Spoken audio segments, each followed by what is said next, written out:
Hello again, everyone. I'm John Ray, your host for the Price and Value Journey. Thanks for coming back and joining us. Today's guest is Rory Verrett, and Rory brings a unique blend of experience across a lot of different areas: public policy, executive search, leadership development, and entrepreneurship. Rory has built a career out of helping high performers and high potential professionals navigate pivotal career transitions with clarity, courage, and purpose. And he's actually been one of those himself. He's made a few pivots that he's going to talk with us about. From serving as a lobbyist to working inside the NFL to founding Protégé Search and launching his own podcast, Rory has seen the inside of leadership and what it takes to step into it like few others have. He's the creator of the Career Transition Blueprint. We'll hear more about that. It's a new online academy that Rory has created designed to help professionals align their values, skills, and financial goals to create fulfilling careers, especially after a layoff or some sort of career disruption. Rory joins us today from Portugal, where he's continuing his work globally, coaching, teaching, and helping people rediscover their sense of purpose in the work that they do. Rory, it's great to have you here. Thank you. John, thanks so much for having me. Happy to be here. So let's talk. I've given a little bit of introduction, but I don't think I've done you justice in terms of all the great work you've done. So give, in your own words, give folks a little bit of a thumbnail of Rory Verrett. Sure. First, at base, I'm an executive recruiter professionally. I run an executive search firm. We focus on consumer, tech, media, and certain mission-oriented organizations like nonprofits, think tanks, and universities. We have a very bespoke recruiting process. I've been in executive search this year, 20 years. I've been with Protégé, my own firm, 9 years. In my career, I worked at two of the big global search firms. I was then recruited by the NFL. I was their headhunter to then be their head of talent management. And then I launched Protégé Search about 9 years ago on the success of a podcast. You got it all right. On the success of a podcast called Protégé that went viral. I had companies calling me to do executive recruiting and executive coaching, and I wasn't doing that in my day job. And so I launched the firm and named it Protégé Search with the same brand, same colors, orange. It's all over my house and life. And so I launched Protégé Search after the podcast. And I have a YouTube channel that is called the Protégé Leadership Academy, which is a continuation of the podcast. I took about a 5-year hiatus. I just got tired of the editing, but technology allows you to edit YouTube channels and YouTube shows a lot easier, and they're vendors. I got a secret weapon in the Philippines that's helping me. But I've had that show for about 6 weeks. It's going really well. And the Career Transition Blueprint is our first offering. It's an online career course with some networking, with some Q&A sessions with me to answer questions. That's for people that are in mid-career or executive job transition. So you capture everything, really. Well, that's great. And I think you have had a couple of pivots there where you really lived what you teach. Talk about what a couple of those were. There were a couple I heard in there. Talk about which of those you would like to share, and what are some of those inflection points in your journey that you think were meaningful for you. Yep. I've been working 30 years. That's my 30th law school reunion this year. And 15 of those years have been in entrepreneurial ventures. 2 companies that I started, 15 years. The other, 7 jobs, 6 jobs are the other 15 years. Excuse me. I think that's relevant. And in my own coaching work, what I'll do is I'll look at someone's resume and I'm trying to find the secret threads running through their career that they may not even know. And in my own career, for instance, it could be predicted that I would become an entrepreneur. And how would I know that? One of the questions I ask my coaching clients, and I'll start them off with a bio review. Tell me how you grew up. And people love talking about their bios. I'm listening for birth order. I'm listening for socioeconomic circumstances. I'm listening for the pressure or not brought to bear by parents, sibling rivalries. What economy did they grow up in? Did they grow up in New York City in the 80s? Maybe you want to be an investment banker. Did you grow up in the 90s in Silicon Valley? Maybe you want to be a tech entrepreneur. One of the things I focus on when they get to like high school and college is I'll focus on, tell me what you did in high school. People love talking. It's like Al Bundy. They love talking about high school glory. And so when I hear people talk about extracurricular activities, that they spend a lot of time, student body president, band leader, I was chess club state champion, I was in the beta club, I was in 4-H or whatever it might be. And then I look at their careers. Almost always, the people that had a lot of extracurriculars have a lot of entrepreneurial activity in their careers. Why is that? When you're in high school, there's almost never a requirement for you to take an extracurricular. You got to go to school, do great work, get good grades, and people stay off your back. Why did I have 6 extracurricular activities in my high school time? 6. Nobody was asking me to be band announcer, president of the speech team, student body president, concert MC, spirit committee captain, newspaper writer. Nobody's asking me to do that. What clues do you have in your career, though? When somebody asked me to color between the lines, I colored way outside the lines. And the same is true when you get to your career, that all I had to do was put my head down at Spencer Stewart and do the work. That wasn't enough. At the NFL, that wasn't enough. It took an entrepreneurial platform for me to realize I can be a recruiter, an author, a YouTube host, be on a corporate board, run a wine club, be the law school or some alumni association president. All these things that probably would have been constrained had I had a traditional W-2 now create this great fulfilling platform for my career. And it feels like high school when I was really happy. It had all these things. So many parts of me are activated. So that's just one clue people can look at. Your life may not always give you the capacity, but your instincts, your entrepreneurial orientation, boy, it might be buried there. And the clues might be in how you spent your college and even your high school years. Wow. So you look for these markers that professionals have early on. Obviously, extracurriculars are one of them. Are there others that you can point to that folks can look at back at their journey and maybe do a little self-identification that they haven't done before? I look at terroir, like to use the wine concept. I'm a big wine fan and aficionado. Terroir, where did you grow up and when? Okay, so the first 10 years of my career were associated with politics. Why? I grew up in New Orleans. I'm African American. In New Orleans in the 1970s and 80s, the people who were big shots, who were African American, were in politics.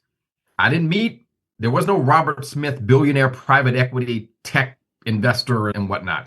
There was no multimedia guru like Bob Johnson. There was no Oprah Winfrey in my neighborhood. But there were a lot of people who were in politics. So to be a big deal in my terroir was to get into politics. Now, as I get older and I get more exposed to other things, it sort of changes, but it's hard to be in California and not think about a career in film and television. It's hard to be in New York and not think about a career in the arts or in nonprofit or in media or in banking. It's hard to be in Houston and not think about a career in oil and gas.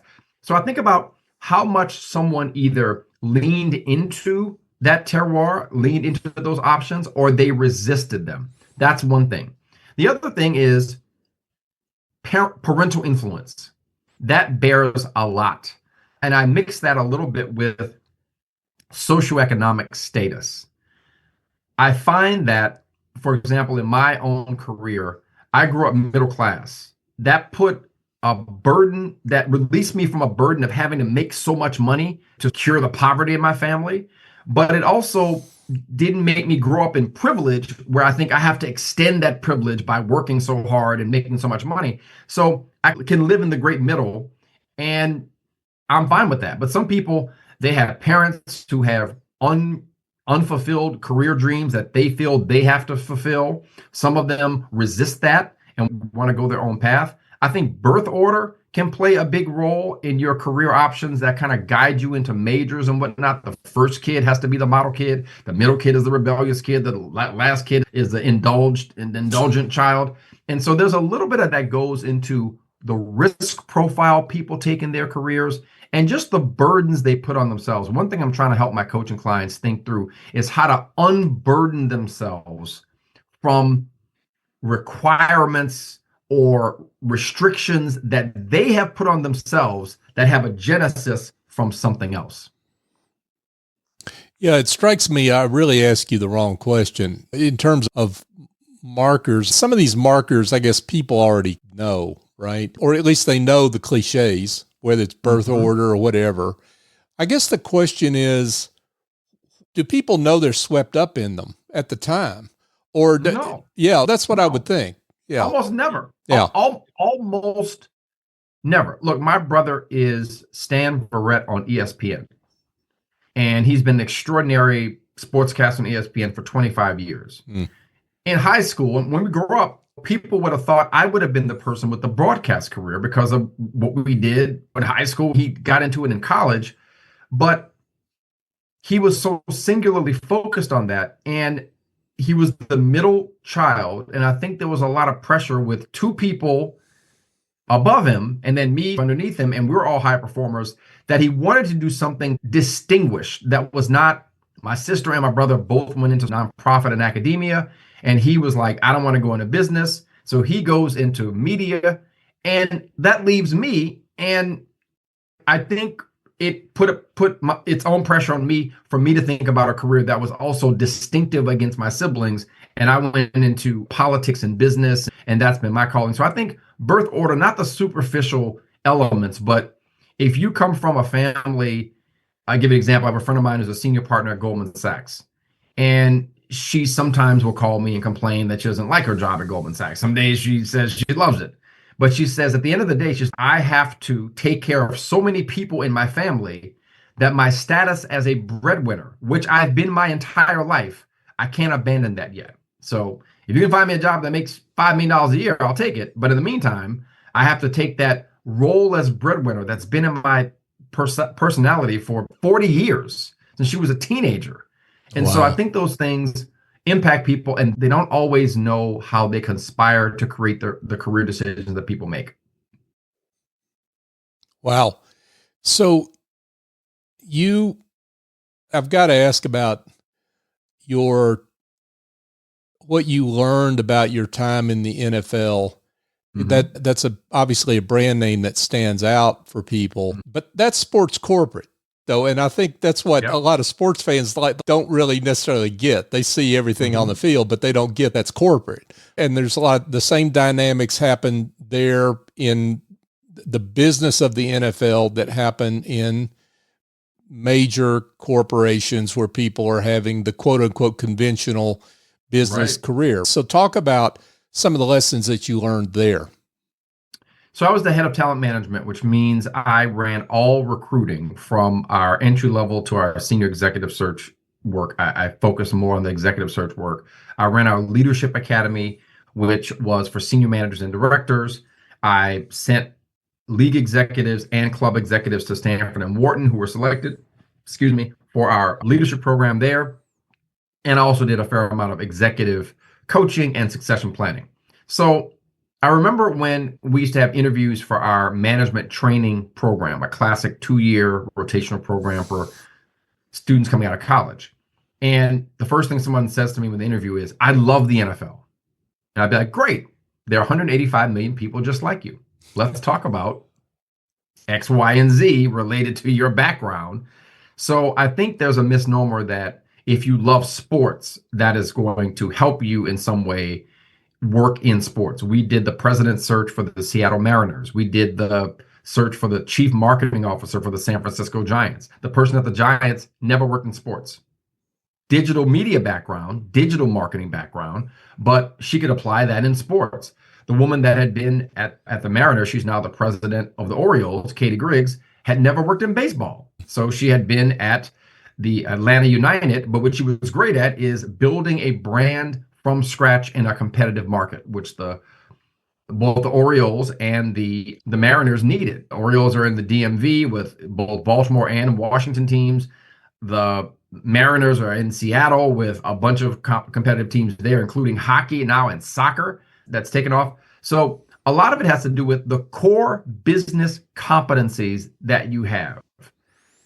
And when I recruited for the NFL, I would have this slide in my office, and it would say that the ecosystem of talent in sports includes this convergence sector. In other words, it's media, it's consumer product companies, it's finance, it's tech, and it's traditional sports. Goldman Sachs thinks and will say it's a fintech company. You go to PayPal, they think they're a financial services company.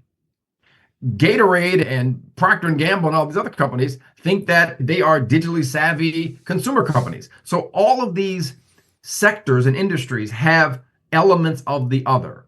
And you can find executives in those places that bring best practices. So there's somebody in sports at Amazon that I guarantee you is going to wind up in a sports role in the NFL or at Major League Baseball or Major League Soccer or the NBA. And so when you think about the sports industry, it's really a collection of financial services, tech, consumer companies, and the sports leagues and the clubs. It's the whole ecosystem from who sponsors them to who shows the games to who's working at the clubs and everything in between. So if you're out there, don't just limit your perspective on you're working in sports and you're working for a club. You can find your way to the leagues through many different avenues. That it strikes me as I hear you talk, that really applies to a lot of different industries, right? I mean, and maybe that's the mistake that career professionals make as they think about their corporate career and continuing on, is they don't see how broad not just the company is, but the ecosystem around the company, right? Right. Does that resonate with clients? That's absolutely true. Most people think about their careers in an unnecessarily linear fashion. They think I'm in place A, next is B, next is C. I love my job, period, full stop. What's next for me if I don't like protege search? People would say, you go in-house to a big search firm like Korn Ferry or Heidrick & Struggles. And I get calls from those firms all the time. It could also be managing a Ben & Jerry's, running a Ben & Jerry's, buying 2 franchises, setting up a footprint here in Portugal, and running 2 Ben & Jerry's because I'm an entrepreneur. I like building companies in new markets. I like being a disruptor. I like building brands. And so if I just think the functional next step by scale, bigger or smaller or same size, is my next logical role, I can miss out on so many different elements in the market that can activate what I call your greatest hits in your career. And so I encourage people, especially during an era of layoffs, to think about a dynamic solution to your problem, to incorporate consulting, to incorporate franchise ownership, to incorporate partnering with someone. People never think about that. You get fired from your job in the government. Do you think, hey, I have 2 friends that have a similar skill set, we should start our own consulting firm? No, what do? They think, I'm waiting for the next job just like mine for a recruiter like me to call them. And that may happen, but that's a very low probability of that happening. That's a high risk scenario. So I encourage people, the greatest attribute you can have in your career is not a great network. It's not an Ivy League degree. It is self-awareness. If you have that, you can project your skills, your career, your talents into the future and find places that didn't even exist 5 years ago where you can deploy your career. Now, there's a concept in which we all think we're doing quite well with self-awareness, when in fact, the opposite is often true. And particularly at times of transition, in times of we're coming to a junction of something, we can sense that, and we don't know what direction that we're going in. Say more about self-awareness. I think you can You can understand what your functional expertise is. I am a recruiter. I do well working probably with search committees for the most senior executive roles, because that's where you play most of an advisor role as opposed to just stacking up candidates in mid-career searches. Okay, I can think about it that in a very linear way, but I can also think I'm a really good advisor. I can find a problem from a client and I can work out a solution or a set of solutions. I can present them to that client, and I can navigate them through how to select the right solution. The subject matter happens to be people and their careers, but all I gotta know is the expertise and information for policy, and I'm a lobbyist. Or I can figure out what's happening in a particular community and say the problem is your political leadership is not representing you well, and I can be that candidate. I can say the issue is this practice at this firm needs more global elevation and more access to different markets. I've had all of those jobs. It's the same function. So I encourage people to think that way about themselves, to think about that self-awareness, to say, what situations do I find myself in? What are the team sizes I find myself in? What is the stage of company and the inflection point in the company?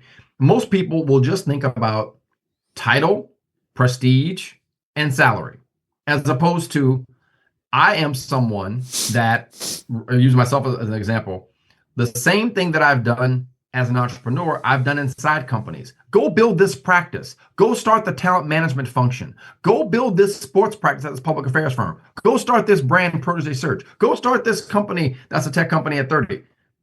So there's a role in corporate for me, but if somebody calls me and says, we have this great function, it's working really well, and I'd love for you to run it, I'm not the right person for that. I'm not a steward, I'm a disruptor. And so I bring people through a simple analysis. I'll think of yourself, are you a steward? Do you manage things that are running well and you keep them running? That's a skill set. That's a lot of discipline and process improvement and that kind of. Are you a reformer? Are you somebody that tinkers with moderate change? Or are you a disruptor? Do you try to break the china, break new ground, launch new ideas, new initiatives, new services, new products? If you just start with that as a simple mnemonic, you can situate yourself, and that when a job comes, you can say, this role is requiring me to be a steward. I'm self-aware enough to know I like breaking things. I'm not going to return that recruiter's call. Yeah, that's great advice. So let's talk about your transition when you went from corporate to entrepreneur. And what did that look like? What were you ready for? What were, in retrospect, what didn't go so well there? So I would say that I accidentally went into entrepreneurship. The podcast went viral. Companies started calling me. I had a brand for 6 months that was running parallel to my day job. It was like the classic side hustle. And I was like, wait a minute, I think I can make enough money in this side hustle to offset my job. So my boss and I agreed, and I took this opportunity, and it's been 9 years, and he's been a great resource and mentor for me. So I would say the following. I always felt a little bit straitjacketed inside of organizations. If somebody hears this, I'll probably never work in a big company ever again. But I always felt like I wasn't going to perform well if someone says, do A, B, C, and D every day for the next 5 years, and all will be well. I'm going to challenge, why are we doing C? Why does B come after A? Can I add 4 letters? Can we add an integer here? Like, I'm going to just be provocative and challenge the status quo, and I'm naturally situated like that. So that's not good for somebody to go into kind of a typical traditional kind of corporate role. What I found that I like about entrepreneurship is the downsides for me are not as bad as the downsides in a traditional organization. Meaning, you have variability with revenue. You have a lot of ambiguity. I'm my best in ambiguous moments. I almost yearn for the ambiguous moments because it's a problem to solve. Like, this part of the market is drying up. It's challenging me to think about a new service line. Let me think about this. Boredom is my mortal enemy. And I found inside some big companies, I get bored quickly, and there aren't enough new roles to deploy me to build new things and break new things. At some point, you got to run the thing you fixed. and I'm ready to break something else. So I think you have to just know your tendencies and know when you are, at a stage of life. Like I talked about this in one of my episodes about the 5 sort of profiles that exist generally in the market, that you have people that are maximizers, people that are impact players, people that are creatives, people that are builders. And then there's what I call the balanced professional. I could want to do all of this, but if I have 2 special needs kids and I'm the primary caregiver for my mom or dad, I can't be this disruptor breaking things. Right. I better sit my butt down and get a W-2 and be a steward. So I think life can kind of mold your entrepreneurial outcomes in your life. But right now I've been blessed where I have free reign to experiment and iterate with the model. Yeah, that's fantastic. So let's talk about how professionals can assess their alignment between their value, skills, and the income all that produces. And I guess the question is, how do I know that I'm in alignment with my deepest held values? Because what I sense is, for a lot of people, is they may be paying lip service to some of those values that they claim to hold dear, simply for no fault of their own necessarily, simply because of the nature of how fast the world moves and trying to find their place in it. Yep. Great question. Great question. I think there are 3 layers to this. So there is the meta value system. If your organization succeeds wildly, is the world a better place? Some people don't care about that. Some people are like, I'm concerned about the micro. Is my check clearing every 2 weeks? I'm good. Is my 401k booming? I'm good. I don't have a problem with that. But there's some people that, for example, would find it problematic to work at a for-profit prison, or to work at a tobacco company, or to work at an alcohol company. The meta issue is, if your company or organization succeeds, is that a good thing? And can you square your values with that outcome? The second is, how does your institution operate? Does your institution operate in its industry as a collaborator, as a bully, as a good steward, or a responsible, company? Right now, I think law firms are facing that with some of the tension with the government about, are they going to fight back? Are they not going to fight back? And figuring out where they fit in the mix. Oil and gas companies will say, we are all about maximizing shareholder value. Some are like, we're going to lead the transition to green energy and clean energy. And you got everything in between. So your institution or your organization, how does it operate within that industry? Not its success, but is it operating fairly? Is it operating ethically? Do you feel proud of the decisions that they make? And then the third layer is close to home, the micro values. What kind of person is your boss? What kind of person are the people on your team? Can you be honest? Can you be ethical and succeed in the organization? Or at some point, does it become you have to be sharky and it's a Game of Thrones and you got to really, it's mano a mano inside the organization and you can't trust anyone? So those 3 elements, that micro, that institutional, and that meta set of values, if you can say in all 3 cases, my team and my boss, they operate fairly, I trust them. The institution, I'm proud of how they operate and maneuver in our industry. And if we do well, I am really proud of the outcome that it achieves in the world. I think you're fine. I think if you have 2 of those, you're probably fine. It's when you don't have 2 of them and you're left with, I love my boss, I think she's a great leader, but boy, our company is just acting like a bull in a china shop, and this industry is not doing so well, and not doing well by the environment or by employees or whatever. And then I think people have problems. Yeah. So let's talk about this decision point, that someone's in corporate and they are thinking about that recruiter's call with the job offer at some other place, and they're thinking about the entrepreneurship path. And you talked about some of the maybe signposts along their journey that they can look at to see what what's a fit, right? What else? What else do they need to be looking at? And how do you help guide in this area? So I think you have to assess what is going to get you up in the morning, the night after all heck is broken loose. And all heck is going to break loose a lot as an entrepreneur. What is going to get you up in the morning? I can tell you it's not money. It's not money. Money's not going to get you. Either you're going to have enough, or you'll stop counting, or you'll keep a different score, but it's not going to be money. It's going to be, are you finished solving the problem you set out to solve? And you're going to hit some speed bumps along the way. Technology will be disruptive. A new player in the market will be disruptive. You'll have employee issues, client issues. There's always something, a jagged edge, as it were. So ask yourself, are you comfortable with that kind of roller coaster in your career? Are you comfortable solving a problem? Is it part of your legacy? Is it part of your professional purpose to solve this problem?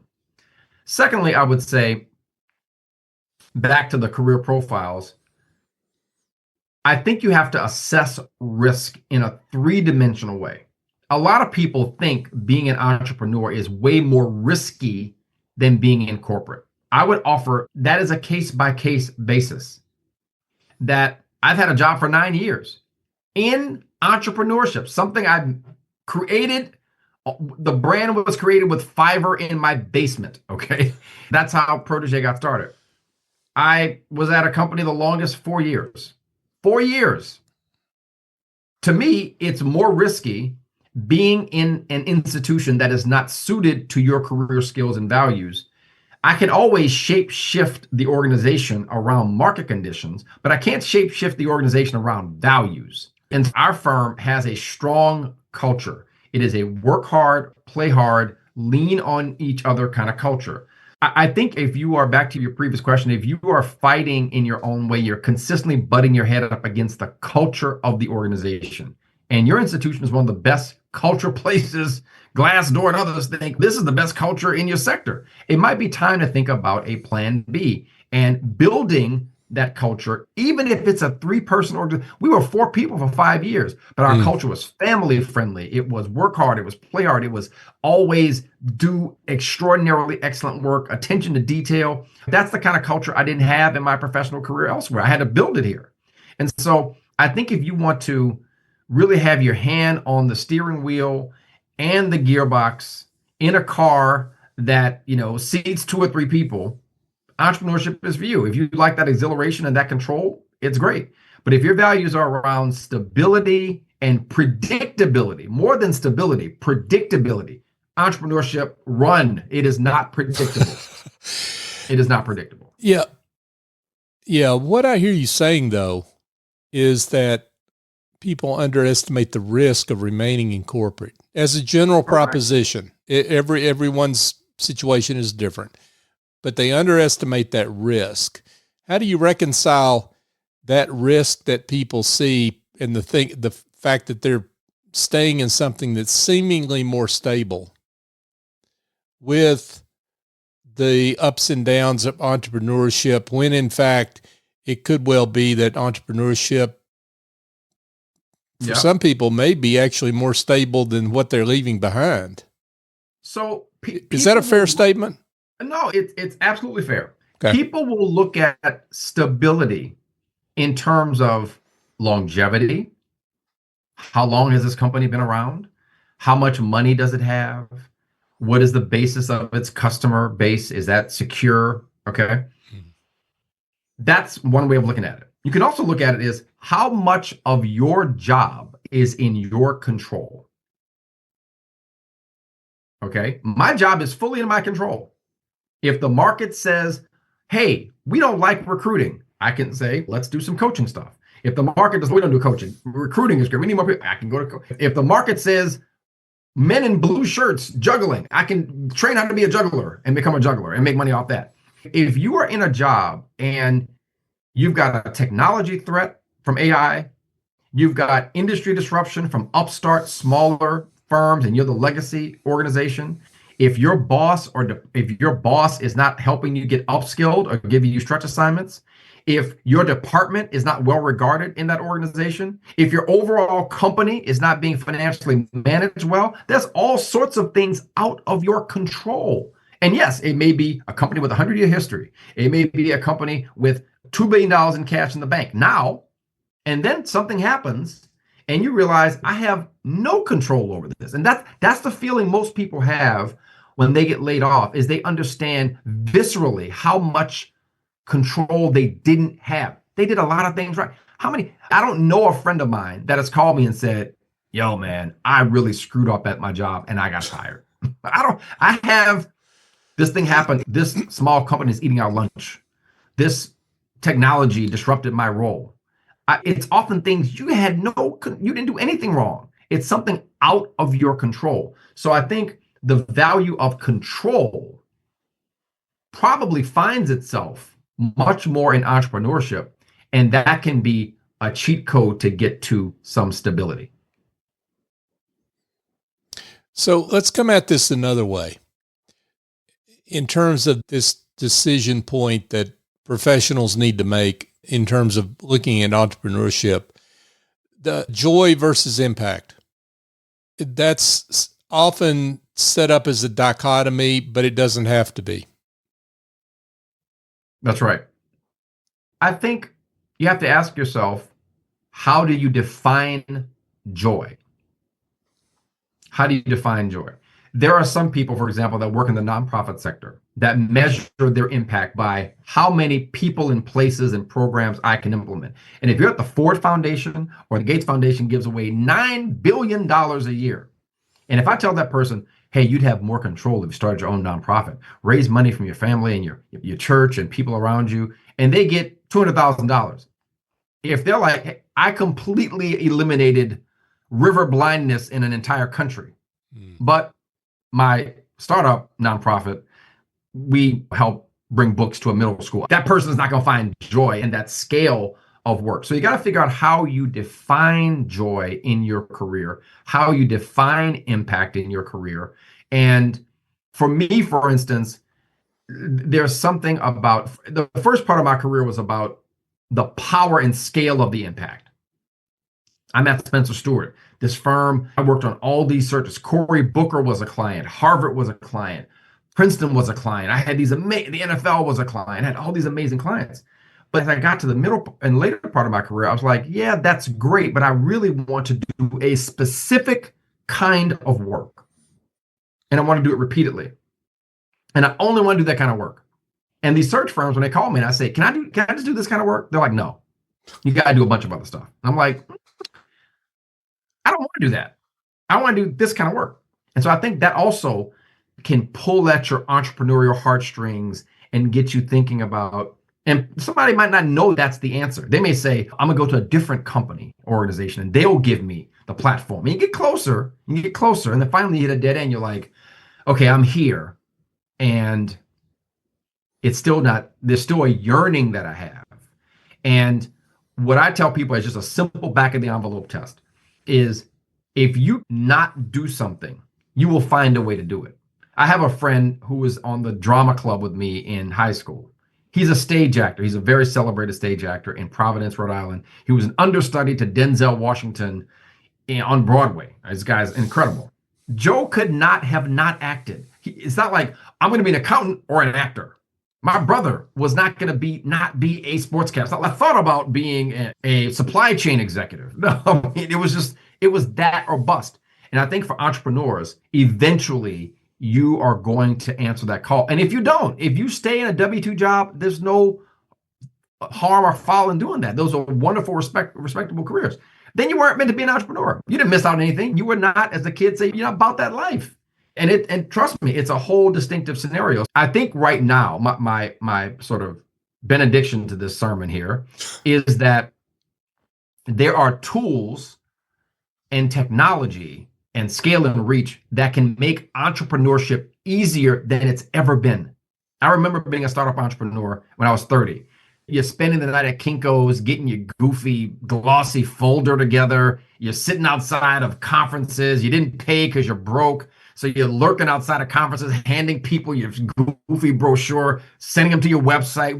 That's crazy. Now you can be in buffalo check pajamas at your computer. I have on shorts right now, but I could, after this call, I'm going to film something from my YouTube channel that is already generating revenue for me. I am in a foreign country, and the person that hired me is in Washington, D.C., and we've done the whole thing over a screen. So there are so many options that make entrepreneurship easier. It's not about you becoming Google and raising $200 million in startup capital. It's you privatizing your current role and getting a client or 2 or 10. And you might find you really like those values of control. You're okay with the unpredictability. You love the upside, gives you time to weather the downsides. And you like the specificity and the bespoke nature of how you can activate your skills without compromise from a big, complex organization. Yeah, that's really helpful, I think.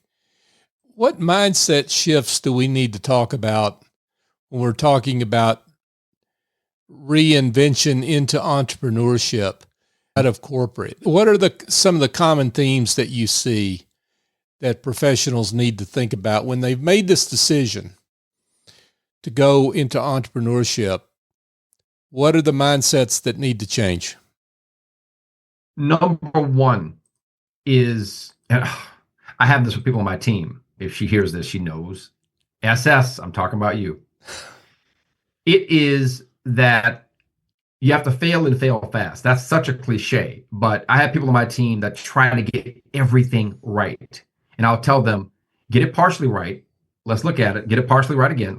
It may take 4 takes at this. You don't have to get it, but this person is a scientist and was in a nonprofit. And so they think, I have to give, you asked me for X, I will deliver to you X without flaw. And I'm like, no, I need it quickly. So give me your best guess at it and we'll iterate. And that process is just not natural to them. So I think imperfection, you are swathed, you are bathed, you are steeped in constant imperfection.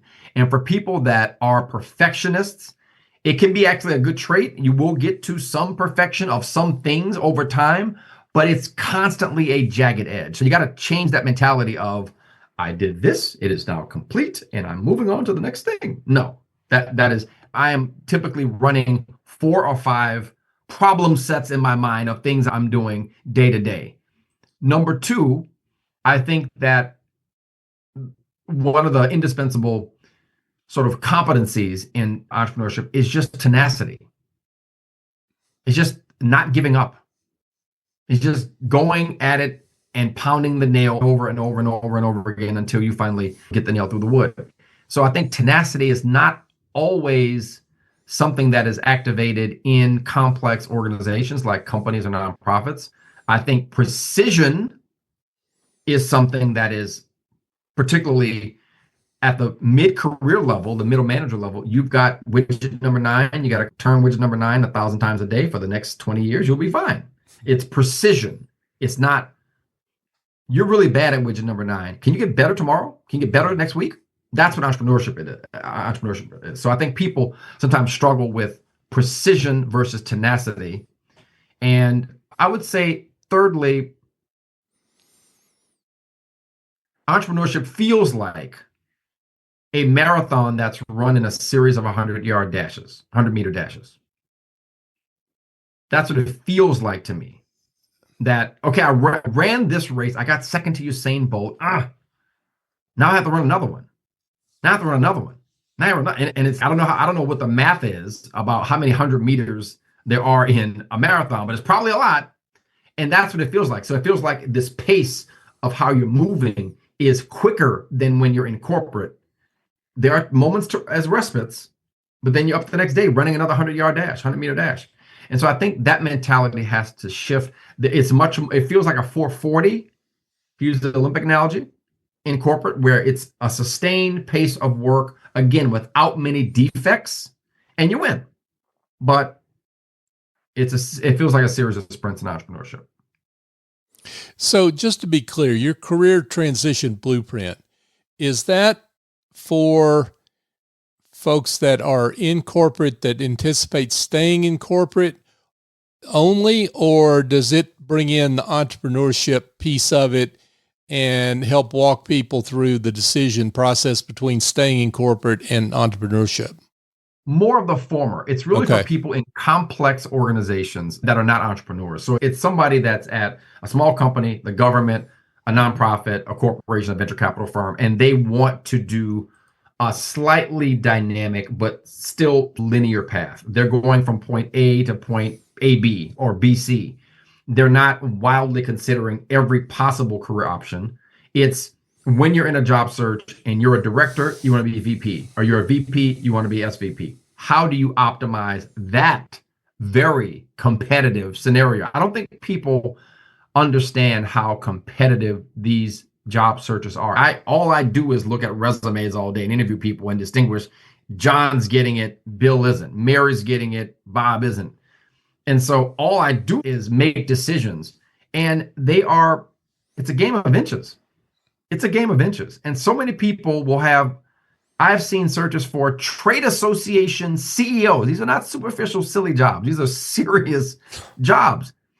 And the person interviews, and the search committee says, that's we can't hire her. And I'm like, on the interview, 20 years of experience, incredible resume, great references, bomb the interview. Because the interview is the three-dimensional moment in the process. And they're like, I just can't see this person influencing members of Congress. I can't see them raising money. They can't even persuade me. So the career transition blueprint starts with these 10 modules about a job search. Everything from the psychological journey you're going to take to how to optimize your first 30 days and everything in between. Activating your network, getting your LinkedIn resume and all that taken care of. How to do a great interview that really makes impact. Here's something people don't think about. You often get a case study.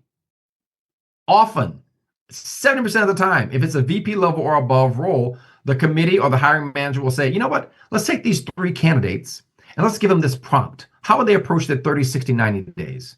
How would they deal with this communication strategy? How about this strategic pivot? And you're caught flat-footed. You're doing your day job, and then somebody says, I need you to be a mini McKinsey consultant over the next week and present this.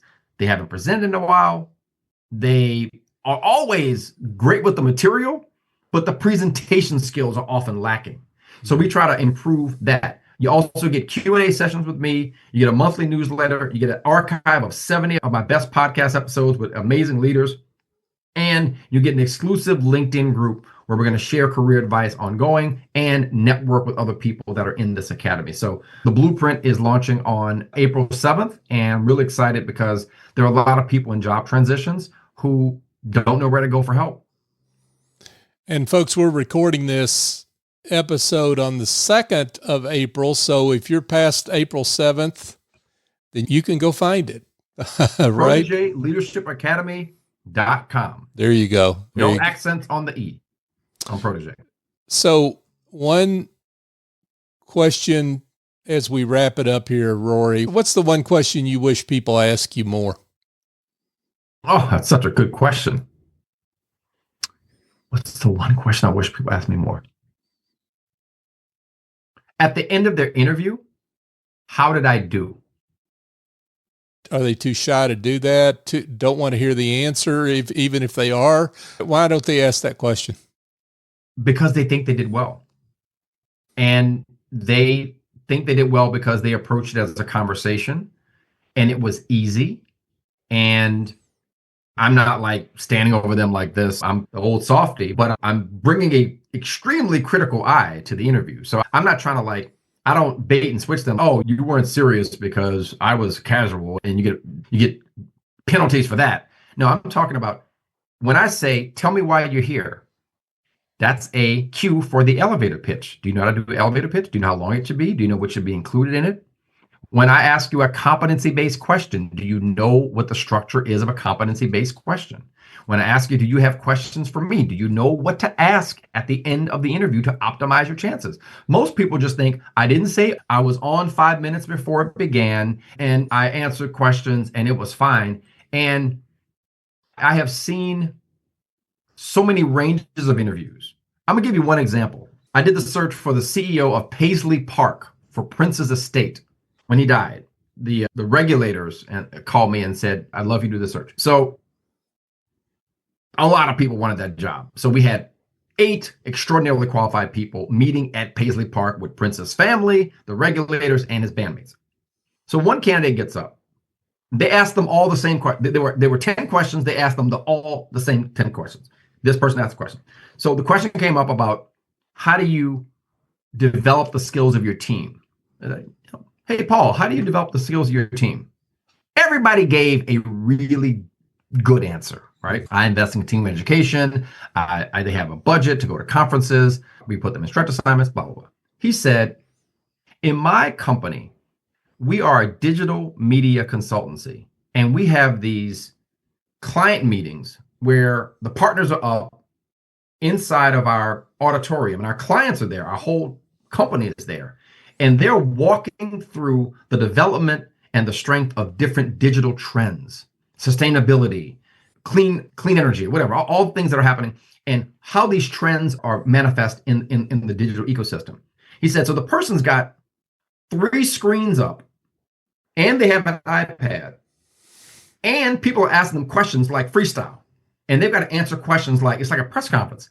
He said, what's the development institution for that? What's the online course for that? There isn't any. Right. So what I did is I figured out who had a similar scenario like that, and we found out it was a DJ. And so we brought all of our partners to DJ school, because a DJ has to sit and manage technology that is crowd-centric and feel the flow of the crowd and make sure how to play this song versus that song, how to keep it at a fever pitch, but not too much. The search committee, everybody's jaw was on the ground, like, and I'm texting my partner. I'm like, he just crushed that question. He was the second person interviewed. When he finished, they were like, we're done. That's it. He's the candidate. I'm like, you have 6 other people to see. They were like, no, who could be better than that? Now, the whole interview was great, but one answer, the way he was, and I am not doing his answer justice. Trust me, it was more glib and tighter than that. But the way he could weave all of that into the mission of the organization, the unique circumstances of the partners, how he thought out of the box, how he trained them up, what the result was, mind-blowing. If you think you're doing that and you're not practicing that was not a improvisational question. That was a question he had asked himself and answered in the mirror, shaving or driving on the train. And most people get to the interview, I'm a good speaker. That's not going to work. That is not going to work. So it's a game of inches. And by the time you interview, you're qualified. People call me, I can't believe I didn't get that job. I wasn't qualified. I said, everybody who makes the Olympics is qualified. Not everybody's running as fast as Usain Bolt. Yeah.